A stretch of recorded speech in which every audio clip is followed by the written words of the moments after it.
They gambled everything on my brother's dream, then showed up homeless at my door and went pale seeing who stood beside me.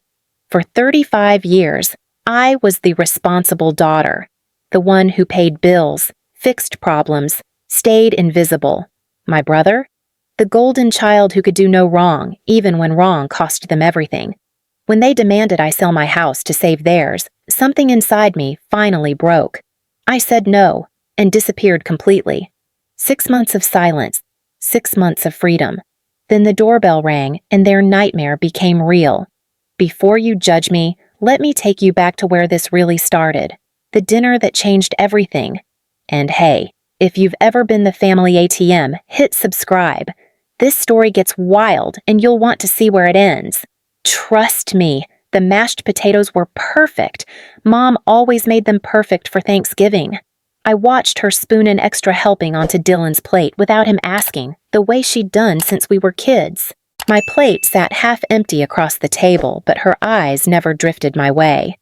So, Dylan? Dad leaned back in his chair, that proud smile stretching across his face. Tell us more about this new venture. Dreamspace, right? My brother's eyes lit up the way they always did when he had an audience. It's going to revolutionize remote work, Dad. Virtual reality collaboration spaces. Think Zoom, but you're actually there with your team. I glanced around at the dining room of my parents' 4-bedroom colonial in suburban Chicago.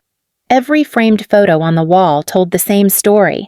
Dylan center stage at his high school graduation. Dylan holding his first baseball trophy. Dylan at his college send-off party. I appeared in exactly 3 photos, always cropped at the edge, half my face cut off like an afterthought. That sounds incredible, honey, Mom gushed, reaching over to squeeze Dylan's hand. You've always been so innovative. Jennifer, Dad said, finally looking at me. Didn't you say you work with office designs? Maybe you could help Dylan with the space planning. Pro bono, of course. Family helps family. Of course. Pro bono. Like the kitchen renovation I designed for them 2 years ago. Like the architectural consult for Dylan's last failed business, the gourmet food truck that lasted exactly 4 months. Sure, I heard myself say, the same word I'd been saying for 35 years. I can take a look. Dylan didn't even thank me. He just launched into more details about his vision, and I watched my parents hang on every word like he was pitching the next Apple. I stood up to clear the plates. Nobody noticed. When I was 8 years old, I taught myself how to do homework alone because Mom and Dad were too busy coaching Dylan's Little League team. I remember sitting at the kitchen table struggling with long division, listening to them cheer in the backyard as Dylan practiced his swing. At 16, I got my first job at a local cafe, opening shifts on weekends, closing shifts after school. My parents never asked why I suddenly wanted to work. They didn't know I was saving for college because I'd overheard Dad telling Mom they'd used my college fund to buy Dylan a car. Boys need reliable transportation, he'd said. I graduated high school with a 4.0 and a full ride to the University of Illinois for architecture. My parents missed my graduation ceremony because Dylan had a baseball tournament 3 states away. You understand, right, Jen? Mom had said on the phone. His scouts will be there. I understood. I always understood. By 22, I'd graduated with honors and landed my first job at a prestigious Chicago firm. My parents threw Dylan a massive party when he finished community college with a 2.5 GPA. For my achievement, I got a card in the mail. Inside, Mom had written, "Proud of you. Very practical career choice." Practical. That's what I was. Dylan was the visionary. I was practical. At 28, I bought my first house. A beautiful 3-bedroom Craftsman in Oak Park that I'd saved for since that first cafe job. I called my parents, excited to share the news. That's nice, dear, Mom had said. Though it seems like a lot of house for a single woman. Dylan's been dating that lovely girl, Megan. Maybe he'll need a house soon. My housewarming party had 5 friends and no family. Dylan was too busy with his latest investment opportunity. An investment Dad had given him $15,000 for. An investment that evaporated 6 months later. Now, at 35, I was a junior partner at my firm. I'd designed award-winning commercial spaces, won competitions, built a reputation. My parents mentioned it maybe twice. Dylan's startup ideas? Those were dinner conversation gold. I loaded the dishwasher in silence, watching through the doorway as Dylan gestured wildly, painting his vision in the air. Mom and Dad leaned in, captivated. Later that night, alone in my own beautiful house, I opened my laptop. I'd been keeping a spreadsheet for years, though I'm not sure why. Maybe proof, maybe punishment, maybe just to make sense of the math that never added up. 15 years of family loans stared back at me in neat columns. Mom's medical bills when she lost her job, $12,000. Dad's car repairs after he totaled the sedan, $8,500. Dylan's food truck venture, $25,000. Dylan's cryptocurrency investment opportunity, $15,000. Emergency loans that were never emergencies, $30,000 and counting. Not once had I asked for repayment. Not once had they offered. The total sat at the bottom of the screen, $127,000. My retirement account, which should have had over $200,000 by now, showed $45,000. I'd funded their dreams by destroying my own future, but family helps family, right? 2 weeks after Thanksgiving, Dylan called a family meeting. I knew before I walked into my parents' house that something big was coming. Dad was pacing in the living room and Mom was wringing her hands in that way she did when she was nervous but excited. "Jennifer!" Dylan stood up when I entered, which was unusual enough to put me on alert. "Thanks for coming. What's this about?" "Sit down, honey," Mom said, patting the couch beside her. I remained standing. Dylan pulled out a glossy folder, the kind that screamed, "I paid someone way too much for this presentation. I've been meeting with investors for DreamSpace. The feedback has been incredible. We're looking at a potential market value of $50 million in 5 years. Dad's chest puffed with pride. "Our boy, the entrepreneur." "That's great, Dylan," I said carefully. "So the investors are in?" "Well," he shifted his weight. "They want to see more skin in the game first. They need to know the founders are fully committed." The founders, plural. I noticed he'd started using that recently, though as far as I knew, he was the only person working on this vapor. "I need $150,000 for seed funding," Dylan continued. "Office space, equipment, a small team to build the prototype." The room went silent. I watched my parents exchange a look, one of those married couple telepathy moments. "We've talked it over," Dad said slowly, "and we're going to take out a second mortgage on the house." My stomach dropped. "You're going to what?" "It's an investment in Dylan's future," Mom said quickly. "In our future. Once DreamSpace takes off..." "Have you looked at a business plan?" I interrupted. "Market research? Competition analysis? Does anyone else in the VR collaboration space?" "There you go again." Dad cut me off, his voice hard. "Always so negative, Jennifer." "I'm not being negative. I'm being realistic." "Dylan, do you have any customers? Any letters of intent? Any proof of concept?" Dylan's face flushed. "Some people dream big, Jen. Some people just don't." The implication hung in the air like smoke. I was the dreamer who didn't dream. The practical one. The boring one who asked boring questions like, "Will this work?" and "What's the backup plan?" "I think it's important to..." I started. "Why can't you just support your brother?" Mom's voice cracked, and I watched her eyes well up with tears. She was good at that, the strategic crying that made me feel like a monster. "I want to support him, but a second mortgage is serious. If this doesn't work out..." "When did you become so focused on money?" Dad stood up, and I instinctively took a step back. "We raised you better than this." Did they? Did they raise me at all? Or did I raise myself while they raised Dylan? The guilt crashed over me like it always did, that familiar weight that said I was wrong, I was bad, I was the problem. They'd perfected this dance over 35 years. I'd step out of line, they'd make me feel crazy for having boundaries, and I'd step back in. 3 days later, I got a call from Dylan. "Hey Jen, I'm applying for a business loan. Would you co-sign? It's just $20,000, and it would really help." I should have said no. God, I should have said no.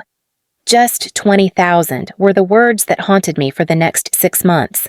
I signed the papers, not because I believed in DreamSpace, not because I thought Dylan would succeed, I signed because I was tired of being the villain in a story I never chose to be in. The office space Dylan rented was in a trendy part of downtown Chicago, all exposed brick and floor-to-ceiling windows. It looked like every tech startup you've ever seen in a magazine, which should have been my first warning. Form over function, image over substance. I drove by one afternoon about 3 months in, curious to see how things were going. Dylan had been dodging my calls, which he said was because he was crazy busy scaling up. Through those floor-to-ceiling windows, I could see into the space. Fancy Herman Miller chairs, a foosball table, a coffee bar that looked like it cost more than my car. Dylan sat alone at his desk, playing video games. No team, no customers, no work happening at all. I tried to tell my parents, "I think Dylan might be struggling. Have you talked to him about how things are actually going?" "He's working so hard," Mom said defensively. "He's exhausted every time we talk to him." "Does he have any clients yet?" "These things take time, Jennifer. You wouldn't understand the entrepreneurial process. I built a successful architecture career from nothing, but sure, I wouldn't understand." The first loan payment notice arrived in my mailbox 6 weeks later. Dylan had missed the payment. When I called him, he sounded annoyed. "It's just a cash flow thing, Jen. I'll get it next month." "Dylan, this affects my credit too. Can you just cover it? I'm in a crucial phase right now. Can't have distractions." I covered it. $847.50 thrice. The next month. "Hey, Jen, just $5,000 for a marketing push. We're so close to landing a huge client." I transferred the money. Month 5. "The office rent is behind. $8,000. Just until the funding comes through." I paid it. Month 7. "Can you cover my car payment this month? Things are tight." I covered it. $50,000 disappeared from my account in 7 months, bled out in increments that each seemed manageable alone, but together formed a hemorrhage. Every family gathering became a painful reminder of my place in the hierarchy. Christmas 2023 arrived, and I watched Dad present Dylan with a Rolex. "For the successful businessman," Dad beamed. Dylan hugged him, and Mom cried happy tears. My gift sat on the side table, small and forgotten. When they finally remembered, Mom handed me an envelope. Inside, a generic thank you card. "Thanks for being so supportive of the family." No gift. A card. I brought my boyfriend, Michael, to meet them that day. He was a civil engineer, kind and stable and everything I needed but didn't think I deserved. My parents barely looked at him. Dad shook his hand with the enthusiasm of someone touching a wet fish. Mom asked him what he did, said, "Oh, that's nice," and immediately turned back to Dylan. At dinner, Dylan made subtle digs about regular jobs and trading time for money and people who never take risks. Michael squeezed my hand under the table. On the drive home, he was quiet for a long time. Then, "Your family treats you like hired help. They're just focused on Dylan's success right now." "Jen." He pulled over, turned to face me. "When does your success matter?" I didn't have an answer. I'd stopped asking that question somewhere around age 10. Michael had proposed to me 2 weeks before Christmas. A beautiful vintage ring, a quiet moment in our favorite restaurant, words that made me cry because someone finally saw me. I wore the ring to Christmas dinner. Nobody noticed. Summer 2024 arrived with suffocating heat and even heavier news. Dreamspace had no revenue, no customers, and no hope. I'd known it was coming, the way you know a storm is coming by the smell of the air. Dylan called another family meeting. "We need to pivot," he announced, which was startup speak for "the first idea failed spectacularly. Rebranding, new market positioning. I need $75,000. I stood in my parents' living room in the house they were about to lose, watching them look at me with expectant eyes. "No," I said. The word felt foreign in my mouth. "I can't." The temperature in the room dropped 20 degrees. "Can't or won't?" Dad asked. "Both." "After everything we've done for you?" His voice rose. "We sacrificed so you could have stability." What sacrifice? What did they ever give me except the scraps of attention left over after Dylan got his fill? "We took care of you," Mom added, her voice trembling. fed you, clothed you, gave you a home. The bare minimum of legal parenting requirements. What an incredible sacrifice. I've given over $100,000 to this family, I said quietly. I've paid for emergencies that weren't emergencies. I've funded dreams that weren't mine. I've co-signed loans and covered payments and designed offices for free. When does it end? When your brother succeeds, Dad said like it was obvious. Family invests in family. But I'm family too. My voice cracked. When does someone invest in me? Money has made you selfish, Mom said, shaking her head. I don't recognize you anymore. Dylan, who'd been silent this whole time, finally spoke. I guess money matters more than family to some people. The words hit like a slap. They'd taken everything I had and called me selfish for having boundaries. I left without another word. 2 weeks passed in tense silence. No calls, no texts, no family group chat messages. I almost relaxed into it, this quiet space where nobody needed anything from me. Then they showed up at my house. I opened the door to find all 3 of them on my porch, looking grave and determined. This was an intervention, I realized. An intervention for the crime of saying no. We need to talk, Dad said, pushing past me into my entryway. They sat in my living room, on my furniture, in my house that I'd bought with money I'd earned. The house they'd called a lot for a single woman. Mom spoke first, her voice gentle, the way you'd talk to someone on a ledge. We're going to lose the house, honey. My house, I noticed. It was always theirs until it was about to be gone. The second mortgage, Dad continued. We can't make the payments. Dylan's investors fell through. We're 3 months behind. I stayed silent. We've looked at all our options, Mom said. And we need your help. Here it comes, I thought. You need to sell your house, Dad said. Give us the equity to save ours. The words didn't compute at first. I heard them, but they didn't make sense, like someone had switched to speaking backwards. I'm sorry, what? Your house, Mom said slowly, like I was dim. You have what, $350,000 in equity? We need $400,000 to save ours. You'd sell yours, give us the money, and you can rent an apartment. You're single, you don't need all this space. The logic was so twisted I almost laughed. They wanted me to become homeless so they could stay in the house they'd gambled away. You built that house, Mom added, tears forming. You have memories there. You wouldn't want to see it go, would you? They built that house. With my dad's salary and my mom's income, the house I was never quite welcome in, where my pictures got cropped and my achievements went unnoticed. You want me to sell my house, I repeated, give you the money and rent an apartment. Just until we get back on our feet, Dad said quickly. Maybe a year or 2, then you can buy another house. With what money? I'd have nothing left after giving you the equity. You have your job, Mom said. You'll rebuild. You're good at that. Practical. There it was again. Practical. The word they used when they meant acceptable and useful, but never valuable. Dylan looked at the floor. And if I say no? I asked. Then we lose everything, Mom whispered. Your childhood home, all our memories, because you chose money over family. I need to think, I said. Think fast. Dad stood up. We have 30 days. They left, and I walked to my bathroom and locked the door. I stared at myself in the mirror and I screamed, silent and open-mouthed, the kind of scream that has nowhere to go. They wanted me to destroy my life to save theirs, and they genuinely believed I owed them that. I called Michael. They want me to sell my house. Silence.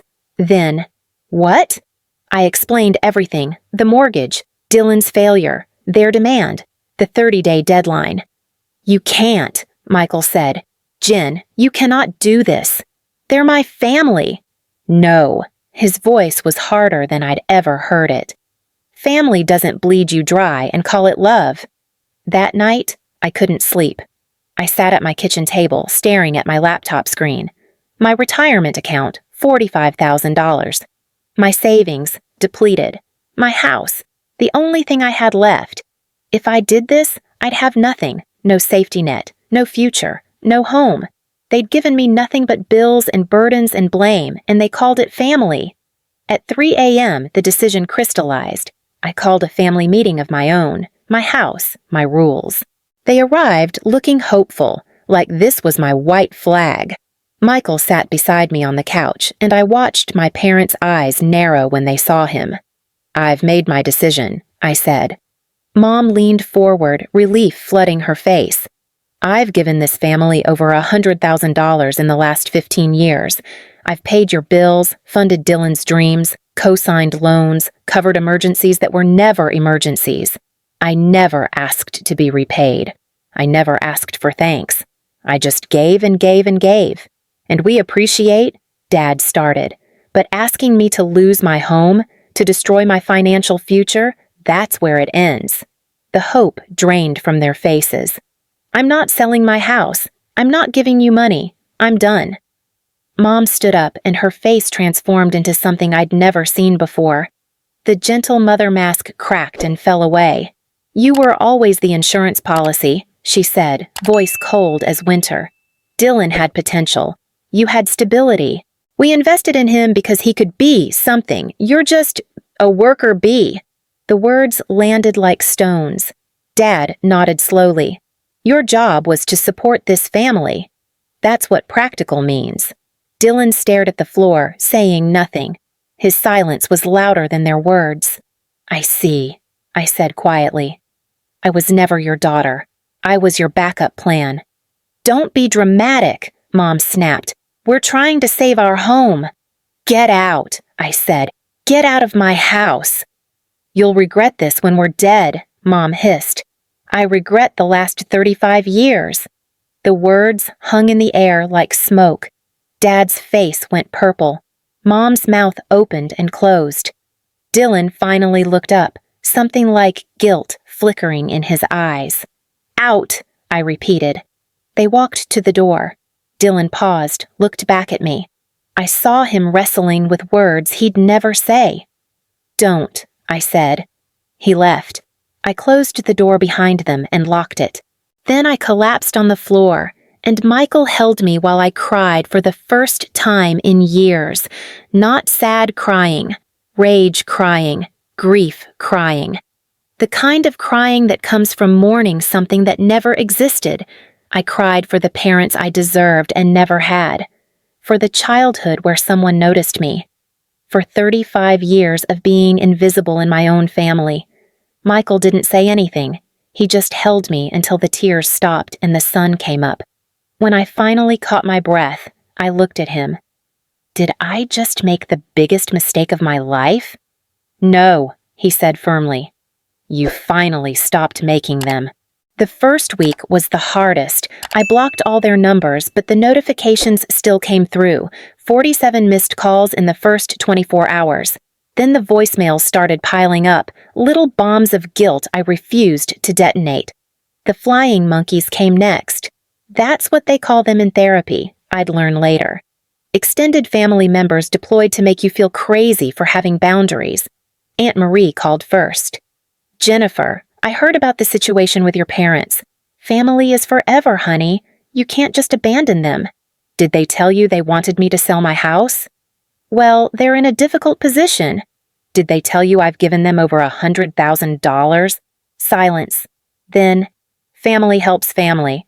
I hung up, blocked her number.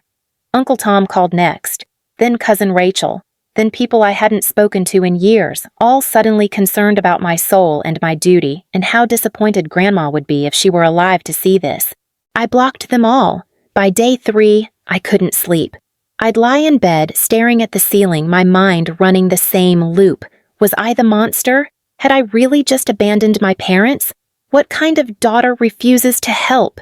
The guilt was crushing, physical, like someone sitting on my chest.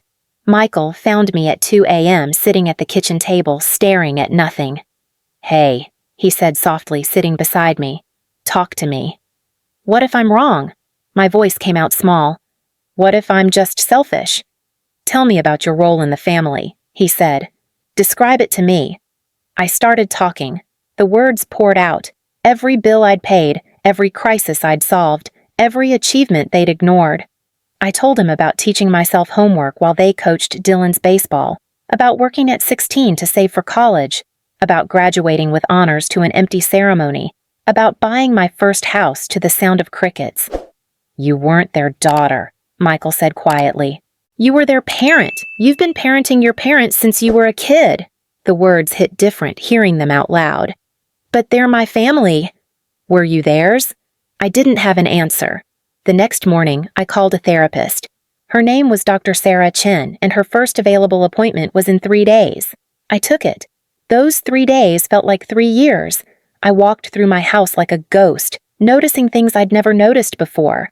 The furniture I'd bought with money I'd earned, the walls I'd painted myself, the garden I'd planted in the backyard, my own little sanctuary. This was mine. I'd built this, and they'd wanted me to give it all away like it meant nothing, like I meant nothing. Dr. Chen's office was in a quiet building in Lincoln Park, all soft lighting and comfortable chairs. She was younger than I expected, maybe 40, with kind eyes and a notepad she didn't immediately reach for. "Tell me why you're here," she said. I told her everything. She listened without interrupting, her expression neutral but not cold. When I finished, she was quiet for a moment. "Have you ever heard of narcissistic family systems?" she asked.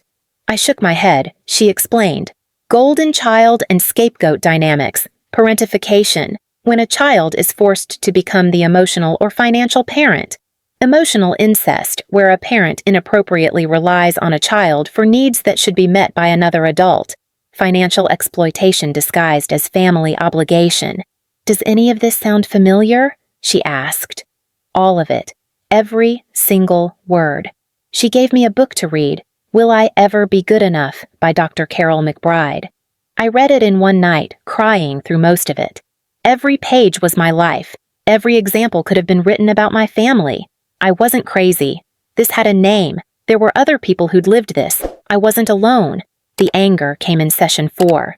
Dr. Chen called it righteous anger, the kind that comes when you finally see the truth clearly. I made a new list, this time of patterns instead of dollars. Age 10, asked for new shoes for school. Mom said money was tight. That same week, Dylan got a new Xbox because boys need activities. Age 15, my college fund disappeared. Dylan got a car because boys need transportation. Age 18, I worked 2 jobs to pay for textbooks. Dylan's fraternity dues came from mom and dad because networking is important. Age 22, my graduation was skipped. Dylan's community college completion got a backyard party. Age 28, I bought a house. They called it a lot for a single woman. When Dylan rented his first apartment, they threw him a housewarming party and bought him furniture. Age 35, expected to sacrifice my home for theirs. Pattern after pattern after pattern. 35 years of being the afterthought, the backup plan, the emotional support animal disguised as a daughter. I wasn't ungrateful, I told Dr. Chen, the words coming out like a confession. I was used. Yes, she said simply. You were. That night, I took down the old family photos in my house, the ones where I was cropped at the edge, half visible, always in Dylan's shadow. I put them in a box in the basement. Then I hung up photos of me, my graduation, my first big project at work, the day I bought my house. Photos where I was centered, where I mattered. It felt like reclaiming my own story. Dr. Chen suggested I join an online support group for estranged adult children. I was skeptical at first. Surely this wasn't common enough for a support group? I was wrong. The group had over 50,000 members. 50,000 people who'd walked away from toxic families. People who understood what it meant to grieve someone who was still alive. I read story after story that could have been mine. The family ATM, the invisible child, the one who gave everything and still wasn't enough. One woman wrote, My mother told me I was the insurance policy. My sister was the investment. Another, I paid for my brother's wedding. He didn't invite me. Another, they said I owed them for raising me, like love is a transaction. I wasn't alone. I wasn't wrong. I wasn't broken. 27% of Americans are estranged from a family member. That's 1 in 4 people. This wasn't some rare dysfunction. This was an epidemic of boundaries finally being set. The support group taught me something crucial. No contact isn't punishment. It's self-preservation. I made my decision. No contact meant no contact. Not maybe someday. Not when they apologize. Just, I'm protecting myself now. I met with an attorney named David Thompson, a family law specialist who'd handled his share of financial exploitation cases. "Walk me through the co-signing situation," he said, pulling out a legal pad. I explained. The loan I'd co-signed for Dylan. The fact that my parents had listed me as a co-owner on their second mortgage without my permission or signature. David's eyebrows went up. "That's fraud." "Technically. But it's family, so nothing. Fraud is fraud." He leaned back. "You have a case here, Jennifer. Multiple cases, actually. But I have to ask, are you prepared for what family court looks like?" I thought about it. The depositions, the discovery, the airing of every ugly detail in front of a judge. What would it accomplish? I asked. Legal separation from their debts, protection of your assets, possibly restitution for the unauthorized co-signing. And the cost? Emotional or financial? Both. He was quiet for a moment. Financially, maybe $20,000 in legal fees. Emotionally?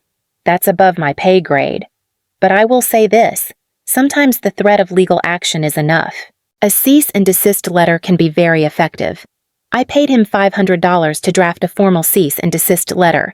It was delivered via certified mail to my parents' address. The letter was clear. No further contact, no financial requests. Any attempt to list me as a cosigner or guarantor without my explicit written consent would result in legal action. They never responded. I met with a financial advisor named Patricia Webb.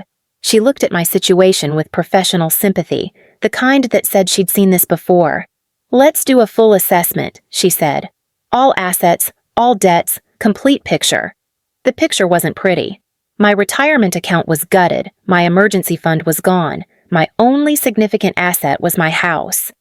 "But," Patricia said, "you're 35, you have time to rebuild, and now that the bleeding has stopped, we can actually plan." She created a 5-year recovery timeline, maximum retirement contributions, strategic debt payoff, an actual emergency fund that wouldn't be rated for other people's emergencies. "One thing I recommend," Patricia said carefully, "is updating all your accounts, beneficiaries, emergency contacts, authorized users. Make sure no one has access who shouldn't." I spent an afternoon on the phone, changing everything. My parents came off all emergency contact lists. Dylan was removed from beneficiaries. I added Michael instead. It felt like building a fortress around my life, brick by brick. Then I called my bank and put a credit freeze on my account. If my parents had committed fraud once, they might try again.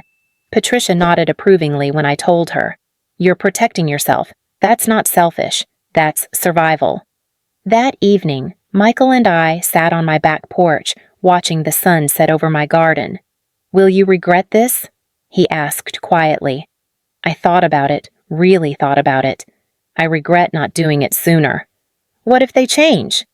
Actions, not words. And I'm not holding my breath. He turned to me, and I saw something in his face.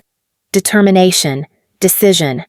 "Marry me," he said. "You already asked me that."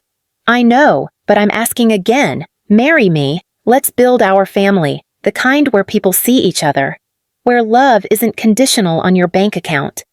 I looked at the ring I'd been wearing for months, the one my parents never noticed. "Yes," I said, "but I need time to heal first." "Take all the time you need. I'm not going anywhere." We decided on a courthouse wedding, small, intimate, just us and 10 close friends. No family invited, no guilt, no obligation. I planted new flowers in my garden that weekend, wild flowers that would grow tangled and beautiful and completely on their own terms. Like me, I thought. Finally. 6 months passed like a held breath being released.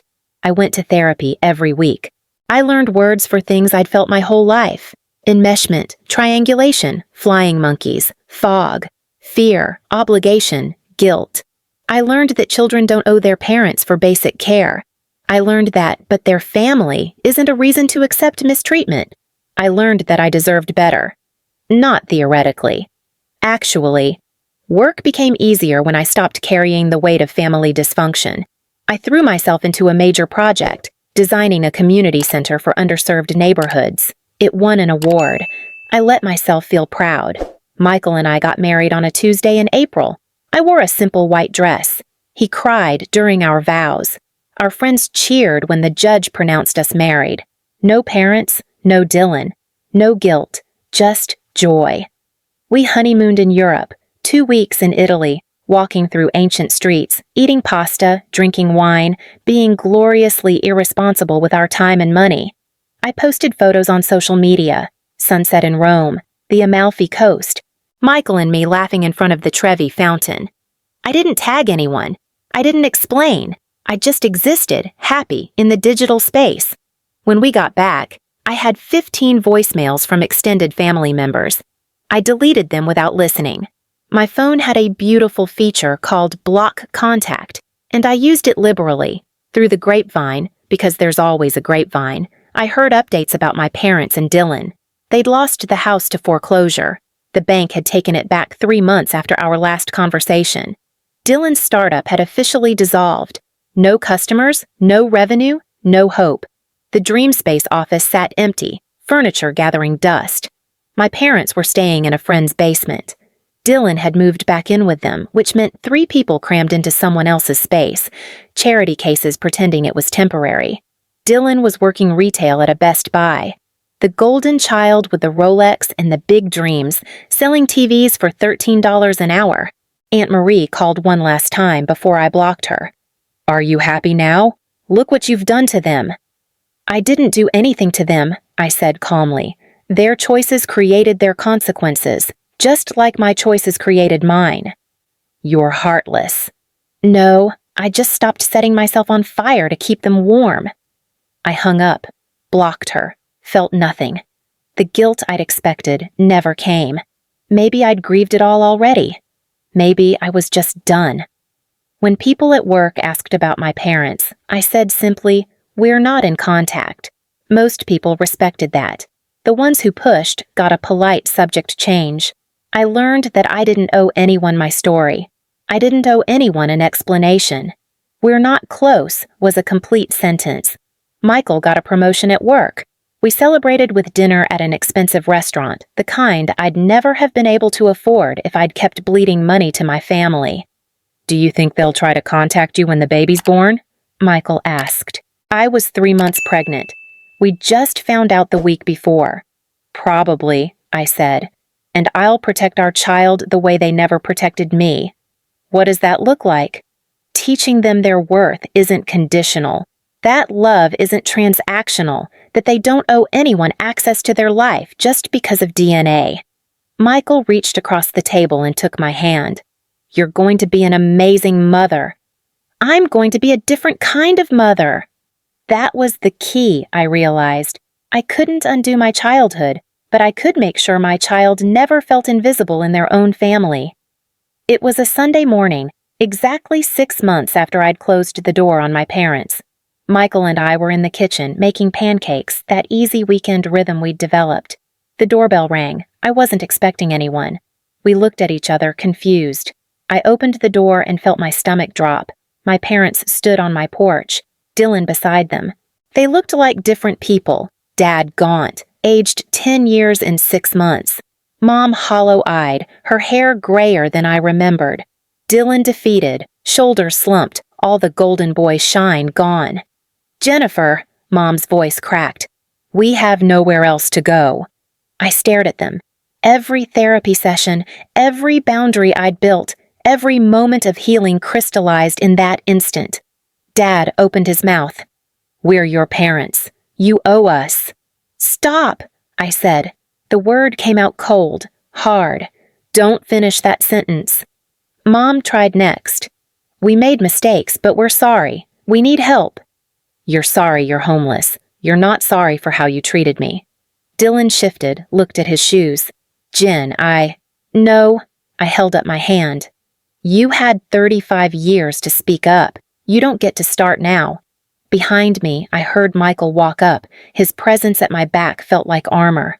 My parents' eyes went to him, then widened when they saw his left hand, the wedding ring. "You got married?" Mom's voice pitched up. "Without us? You weren't invited to my life anymore." Then Dr. Chen appeared behind Michael. I'd asked her to come this morning, sensing somehow that this confrontation was coming. I wanted a witness. I wanted backup. "Who?" Dad started. "My therapist," I said calmly. "I document everything now." The color drained from their faces. Documentation meant proof. Proof meant their narrative couldn't be controlled. Mom looked between me, Michael, and Dr. Chen. "You married him? You brought a therapist? We're homeless and you're playing house?" "I spent 35 years being your ATM," I said, my voice steady. "I gave money, time, energy, my entire life. You took everything and called it love. I said no once and became the villain. That's not family, that's exploitation. So you're just going to let us be homeless?" Dad's face went red. "After everything we did for you? You fed me, clothed me, gave me shelter. Congratulations on meeting the bare minimum legal requirements of parenting." I paused. "You let me be emotionally homeless my entire childhood. You survived. So will you." I handed them a printed sheet, a list of shelters, social services, job resources, everything they needed to rebuild the same way I'd rebuilt alone. "I'm not your daughter," I said. "I was your pension plan, and I'm bankrupt." Mom tried one last manipulation, the one that had always worked. "You'll regret this when we're dead." "I regretted every birthday you forgot," I replied. "Every achievement you ignored. Every time Dylan mattered more than me. I'm done regretting." Dylan finally found his voice. "I'm sorry, Jen. I was a coward. I should have stopped them." "You're right. You should have. 5 years ago, 10 years ago, 20 years ago." I looked at him, really looked at him. "For you? Maybe it's not too late, but not today. Maybe not ever. That's my choice now." "Can't we just talk?" Mom reached for my arm. I stepped back.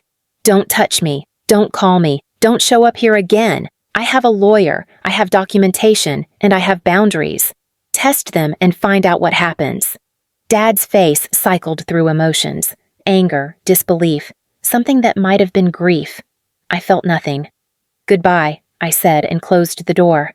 They banged on it. Dad's fist, heavy and demanding. Mom's voice, crying, begging. I walked to the kitchen. Michael followed. Dr. Chen stayed by the door, silent witness. "Are you okay?" Michael asked. I listened to them yell outside, their voices muffled through the door. Eventually, they stopped. Eventually, they left.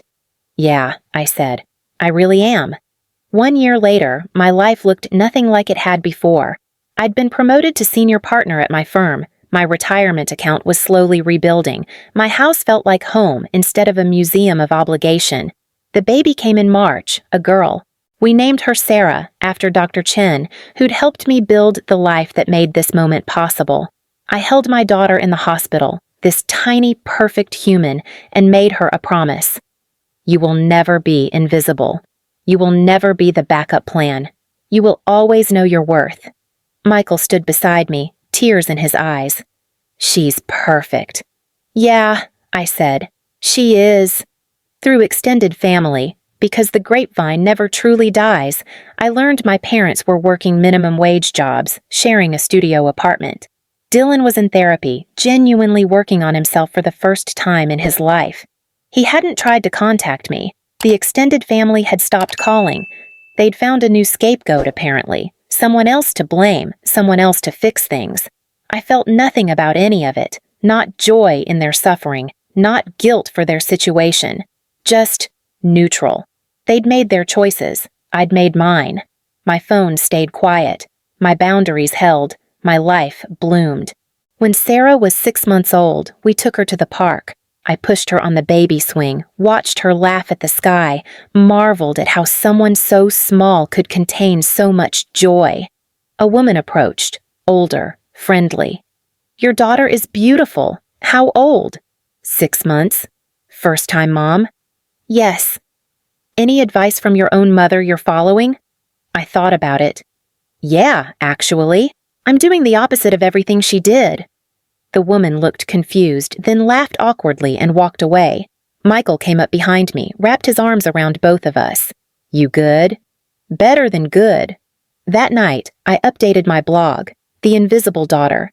I'd started it 8 months ago, sharing my story, helping others recognize family dysfunction. My latest post, When They Show Up Homeless, the Final Test. I wrote about the doorbell ringing, the confrontation, the boundaries holding, the feeling of finally being free. Within an hour, I had 200 comments. You saved my life with this post. I'm printing this and keeping it for when I waver. Thank you for showing me it's possible to survive this. My parents did the same thing. I thought I was alone. I wasn't changing the world, but I was helping a few people see they weren't crazy, that boundaries weren't cruelty, that survival wasn't selfish. Some families are worth fighting for. Some families are worth fighting against. And some families are worth walking away from entirely. Mine fell into the third category. Sarah cooed from her crib. I went to her, picked her up, held her close. You're safe, I whispered. You're loved. You're seen. Always. She grabbed my finger, held tight, her whole world condensed to this moment of trust. I'd broken the cycle. Whatever generational trauma had chased my family for decades, it ended with me. Sarah would never know what it felt like to be invisible. She'd never wonder if love was conditional on her usefulness. She'd just be loved. Period. Michael appeared in the doorway. Everything okay? Everything's perfect. And for the first time in my life, I meant it. If you're the family ATM, the forgotten child, the one who gives until there's nothing left, this is your sign. You're not obligated to set yourself on fire to keep others warm. Boundaries aren't cruelty. They're survival. And sometimes the family you choose is the only family you need. I chose myself. I chose Michael. I chose Sarah. I chose peace over obligation, health over guilt, future over past, and I've never regretted it for a single second. Hit subscribe if this story resonated. Share it with someone who needs to hear they're not alone. Drop a comment with your own story. This is a judgment-free zone. You survived. Now it's time to thrive.